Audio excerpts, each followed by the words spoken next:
Halo Sobat AdSense, salam pintar. Kembali lagi dengan aku Kadit, tutor bahasa Inggris adsense.id.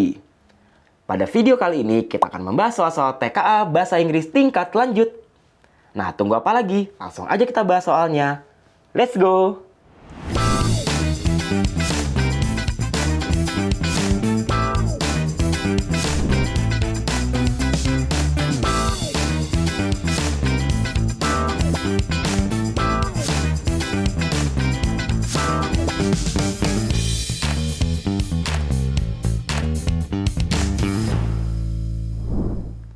Oke, kita bahas soal nomor 1.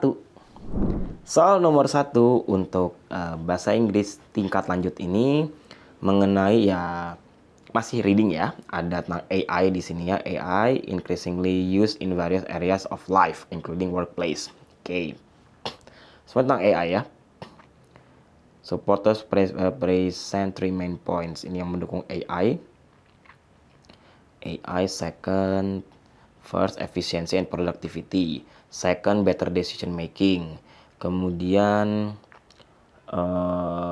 third, learning and development tentang AI. Berarti paragraf 2 ini yang dibahas. Tadi paragraf pertama mengenai isunya ya, bagaimana AI semakin sering atau semakin banyak digunakan di kehidupan sehari-hari. Kemudian paragraf kedua tentang yang mendukung pro-nya. Paragraf ketiga yaitu adalah critics, yaitu yang menentang ya, kontranya. Ada pertama yaitu adalah job displacement atau bisa menggantikan pekerjaan orang. Kemudian yang kedua lack of human touch, kurangnya sentuhan manusia. Dan ketiga ethical and privacy issues, isu etik dan juga privasi. Conclusionnya, AI should be used in workplace but with proper regulations. Bagus tapi harus berhati-hati juga, maksudnya gitu intinya ya. Pertanyaan untuk nomor 1 ini ya adalah ada grafik nih di sini ya. Grafiknya itu mengenai dampak AI pada sektor industri yang berbeda. Jadi sektor industrinya ada sebelah kiri itu ya, dari agriculture, forestry and fisheries hingga information and communication. Oke. Nah, ini ada besarannya juga ya, dari 0% sampai 60%. Ini dampak apa? Dampak dari AI terhadap bidang masing-masing bidang yang ada disebutkan di sebelah kiri dari grafiknya itu ya.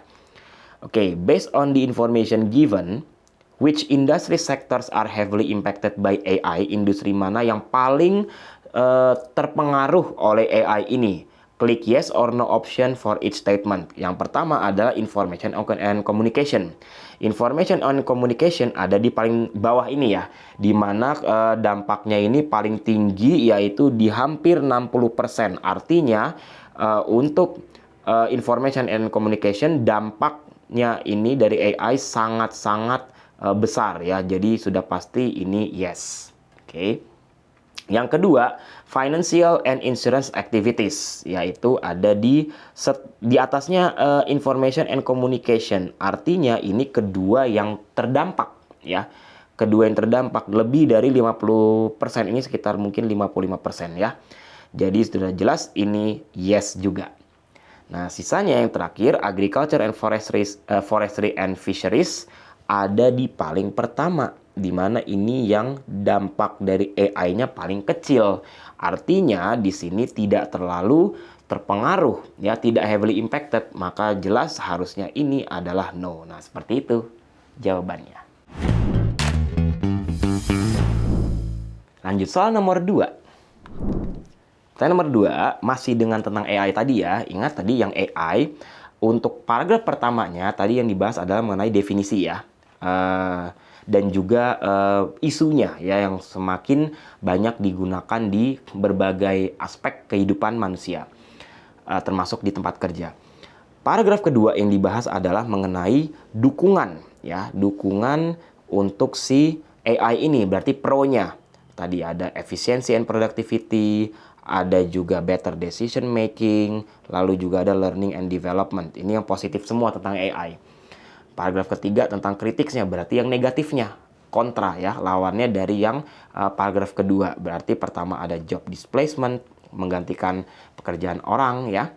Kemudian kurangnya sentuhan manusia, dan juga masalah etik dan juga privacy issues.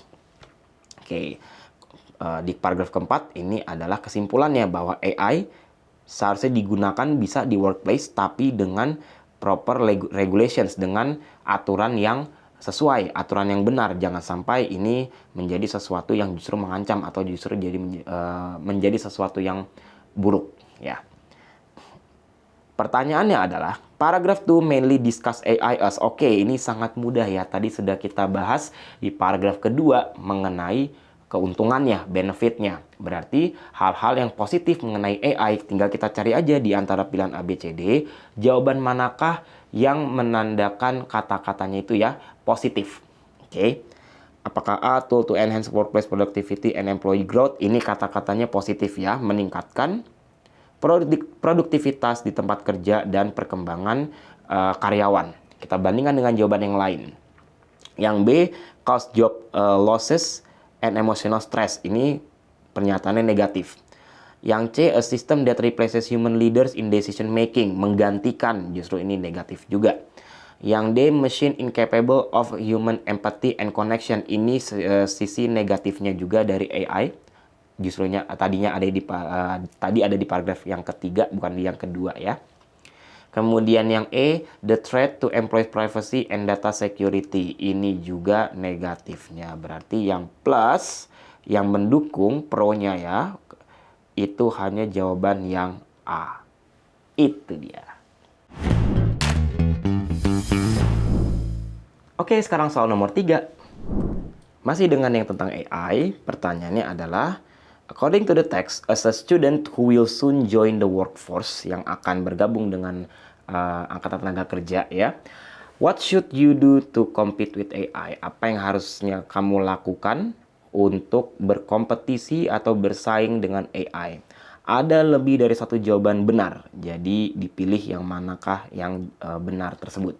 Nah, karena AI ini adalah teknologi ya, teknologi, dan kita harus berkompetisi dengan teknologi, artinya kita bisa berkompetisinya dengan cara memaksimalkan apa yang si teknologi ini tidak bisa lakukan. Ya, kekurangan dari teknologinya di situ kita manfaatkan apa yang mereka tidak bisa, seperti mungkin tadi ada di bagian kekurangannya ya, kontranya, itu kita maksimalkan. Kita coba cek di yang bagian kontranya, yaitu adalah job displacement. AI takes over task once handled by humans. There's growing fear of job loss, causing stress among workers. Berarti untuk pekerjaan yang bisa dilakukan oleh AI itu justru sebaiknya dihindari gitu ya. Yaitu lack of human touch berikutnya. Second, despite its capabilities, AI cannot replicate empathy. Jadi si AI ini tidak ada rasa empati seperti manusia. Tidak ada emotional intelligence dan connection offered by human leaders essential in many roles. Nah, di pernyataan yang pertama itu improve your emotional intelligence. Jelas ini bisa dilakukan. Ya, kenapa? Karena tadi dikatakan AI tidak memiliki emotional intelligence. Makanya sebagai orang atau mahasiswa ya yang akan melanjut untuk menjadi tenaga kerja itu bisa dimaksimalkan. Ya, karena AI nggak bisa, maka manusianya di situ harus menutup kekurangan si AI. Karena AI pun juga sudah menutup kekurangan manusia, yaitu dengan menggantikan manusia di pekerjaan-pekerjaan yang monoton, ya, yang tentunya akan membuat menjadi lebih efektif. Kemudian apakah yang kedua, avoid industries where AI is widely applied. Ini justru tidak kita centang ya. Kenapa? Karena ini kan kita ingin berkompetisi dengan AI-nya. Jadi sangat aneh kalau misalkan kita malah hindari si AI-nya. Ya, avoid industries where AI is widely applied. Kalau kita menghindari si AI-nya itu, ya jadinya kita tidak berkompetisi. Ya. Kemudian yang ketiga, undergo personalized training to close skill gaps. Oke, kata-kata ini ada di paragraf kedua ternyata ya. AI di yang pendapat ketiganya ini ya, keuntungan yang ketiganya yaitu adalah bisa meningkatkan keterlibatan karyawan dalam perusahaannya gitu ya, dengan menawarkan personalized training, latihan yang lebih personal. Jadi si AI ini yang menyediakan mungkin menu latihannya dan juga memperhatikan kebutuhan si karyawan-karyawannya. AI systems dapat mendetek skill gaps, bisa mendeteksi kekurangan skill yang dimiliki oleh si employee-nya ya, para karyawannya, dan merekomendasikan program yang di tailor di sini bukan berarti jahit ya atau tukang jahit, tapi program yang sudah dirancang ya maksudnya. Mungkin selain tailor di sini kata lain adalah designed ya. Helping employees grow. Jadi ini adalah sesuatu yang AI lakukan untuk membantu para karyawan ini berkembang, bukan untuk berkompetisi dengan karyawannya, ya. Dan juga di sini dikatakan this benefits both workers by boosting confidence and capability and companies by fostering more skilled, loyal, and satisfied staff. Jadi ini bukan sesuatu yang untuk disandingkan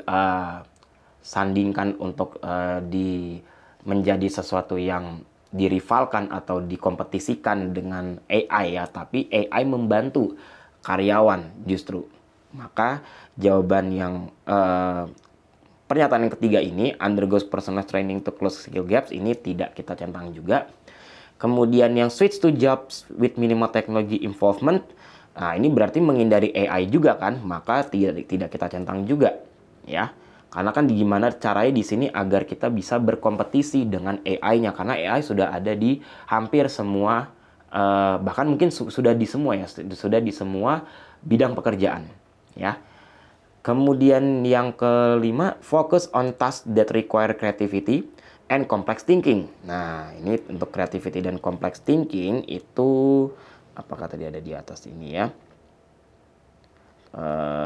Empathy-nya tidak ada, connection-nya nggak ada, emotional intelligence, lalu ethical, privacy issues, fairness, transparency, respect. Oke, yang jelas di sini untuk AI, creativity itu hanya dimiliki oleh manusia, AI nggak punya. Complex thinking juga berarti jawabannya untuk yang pernyataan kelima ini termasuk yang dicentang, ya. Karena dua hal ini adalah hal-hal yang tidak bisa dilakukan oleh AI. Ya, yang hanya bisa dilakukan oleh manusianya ya.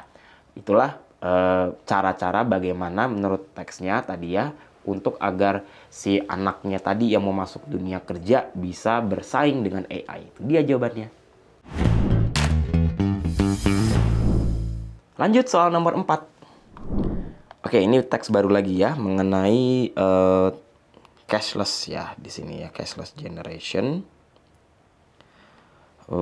Bagaimana cara untuk pembayarannya ya, tren pembayaran tanpa menggunakan uang fisik ya, yaitu menggunakan digital payment methods. Lalu ada alasannya di sini ya, main reason, another reason. Berarti ada dua paragraf ini, paragraf 2 dan 3 sama-sama membahas tentang alasan kenapa menggunakan cashless ini. Kemudian ada juga di sini concerns-nya ya, yang kira-kira masalah yang kemungkinan muncul, potensinya yang akan muncul dari menggunakan cashless ini. Lalu ada conclusion atau kesimpulannya di paragraf paling terakhir. Cashless generation represents a big change in how we handle money. Ada advantage dan disadvantage. Clear that cashless payment offer many benefits in terms of speed and convenience. Oke, pertanyaannya adalah, according to the text, what are the main reasons why many people are going cashless? Yang ditanyakan adalah reasons-nya, alasannya ya, bukan orang-orang ini cara untuk going cashless-nya bukan, tapi alasannya kenapa. Apakah yang pertama di sini, digital payment are quicker and more practical? Oke, kalau kita lihat alasannya, is convenience, kenyamanan, yaitu dengan faster and easier. Berarti untuk yang digital payments are quicker and more practical, ini tepat ya. Untuk yang kedua, people want to save money using e-wallets. Tadi ada e-wallets ini di paragraf pertama ya. Hanya dikatakan prefer using digital payment methods like e-wallets, tapi ini bukan alasan kenapa mereka mau menggunakannya. Mereka di sini hanya dibilang menggunakan e-wallet, jadi bukan alasan kenapa mau cashless-nya. Maka yang kedua ini tidak kita centang. Schools and cafes have started refusing cash. Ini juga bukan alasannya ya, karena di sini ini bisa juga nih ya. Ternyata ada di sini, maaf nih. The growth of technology with smartphones becoming common and internet being more available, digital payments have become part of daily life. Many school and cafe now even refuse to accept cash, encouraging young people to adapt to this modern lifestyle. Berarti many school and cafes dia tidak menerima atau menolak untuk cash ya, uang tunai, nggak menerima. Ini pun juga mendorong anak-anak muda untuk beradaptasi dengan lifestyle modern ini, yaitu adalah untuk cashless. Berarti untuk schools and cafes have started refusing cash, ini juga termasuk yang kita centang ya. Termasuk benar juga nih pernyataan yang ketiga nih ya. Itulah salah satu yang membuat banyak orang itu menjadi cashless ya. Kemudian using cards to help people to earn extra income. Apakah benar menggunakan kartu ya, ini contactless card untuk bisa earn extra income? Apakah untuk seperti itu? Di sini tidak disebutkan ya. Menggunakan kartu. Nah, ini ada paying with phone or card faster and easier carrying coins and bills ya, untuk membayarnya, bukan untuk mendapatkan extra income-nya ya. Kalau extra income-nya untuk para penjualnya sih betul, tapi ini kan yang ditanyakan untuk orang-orangnya, masyarakatnya ya. Jadi yang using card tidak. Governments are banning physical money. Government itu di paragraf keempat ya. Governments and businesses are working to make digital payments more secure and more available to everyone. Nah, berarti di sini tidak dikatakan bahwa government ini melarang penggunaan physical money, hanya saja maksudnya di sini government lebih memfasilitasi ya, memfasilitasi untuk digital payments agar lebih aman dan bisa available untuk semua. Tidak ada sama sekali yang mengatakan pemerintah melarang penggunaan uang digital. Penggunaan uang fisik ya. Jelas hanya yang pernyataan 1 dan yang 3. Itu dia. Oke, sekarang soal nomor 5. Masih dengan tadi yang cashless ya, tentang cashless teksnya. Pertanyaannya adalah how does the writer present different viewpoint about the topic? Oke. Berarti di sini tadi kita lihatnya kan sudah kita bahas ya. Tiap paragrafnya itu tentang apa saja. Yang pertama ini adalah mengenai ya latar belakangnya dulu untuk permasalahannya ya, yaitu ada tren baru yang disebut sebagai cashless generation. Bayar menggunakan yang tanpa uang fisik ya, yaitu uang digital, menggunakan metode pembayaran digital. Oke. Kemudian yang pertama ada alasannya di sini ya. Main reason for this shift is convenience. Another reason is growth of technology. Berarti ini adalah sesuatu yang bagusnya, yang pro-nya ya. Pro-nya itu adalah dengan si cashless ini menawarkan kenyamanan karena lebih cepat, lebih mudah ya. Kemudian juga dari perkembangan teknologi dari kita bisa menggunakan HP juga untuk membayar ya. Semuanya serba nyaman. Tapi ada juga concerns-nya di sini. There are some concerns. People argue that going cashless exclude older generations karena yang para orang tua ini tidak paham teknologi ya. And those who do not have access to smartphones or bank accounts, dan juga ke orang-orang yang tidak punya smartphone atau tidak punya rekening bank. Jadi orang-orang seperti yang di pedesaan, mereka akan tertinggal ya. Mereka akan tidak mengikuti perkembangan. Jadinya itu tidak bagus ya. Harusnya di sini gimana caranya dari pemerintah pun juga bisa untuk mengajak orang-orang ini agar bisa mengikuti trennya, yaitu yang cashless itu. Ya. Makanya di sini in conclusion, cashless generations represent big change while there are both advantages and disadvantages. Tadi sudah disebutkan ada advantage dan disadvantage-nya. Clearly cashless payment ini menawarkan banyak benefit dalam hal speed and convenience. As long as we ensure that everyone can join this movement, cashless future could be a smart and inclusive one. Berarti sebagai sesuatu yang bagusnya. Berarti apakah yang A, by showing only negative effects of cashless society? Jelas tidak, karena tadi disebutkan juga keuntungannya, yaitu ada kenyamanan dan juga cepat ya. Yang B, clearly supporting the idea of going fully digital in juga tidak, karena tadi masih ada concerns terhadap orang-orang yang tidak bisa memiliki akses ke cashless society ini, ya. Kemudian yang C, including statistic from international research, ini tidak ada tadi statistik ya sama sekali di sini, tidak ada angka-angka hasil penelitian. By giving emotional opinions from young people, ini juga tidak hanya dari young people ya, karena pastinya ada kekhawatiran juga dari yang orang tua tadi ya, tidak bisa mengikuti. Maka yang tepat adalah jelas jawaban yang E, yaitu by mentioning pros and cons of going cashless. Ada pro-nya tadi di paragraf 2 dan 3, lalu di paragraf keempat ada yang kontranya.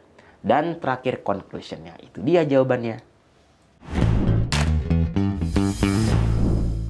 Nah, itu dia tadi pembahasannya. Gimana? Sudah paham semuanya? Kira-kira kita akan bahas soal apa lagi ya berikutnya? Nantikan video selanjutnya ya. Sampai jumpa. Salam pintar.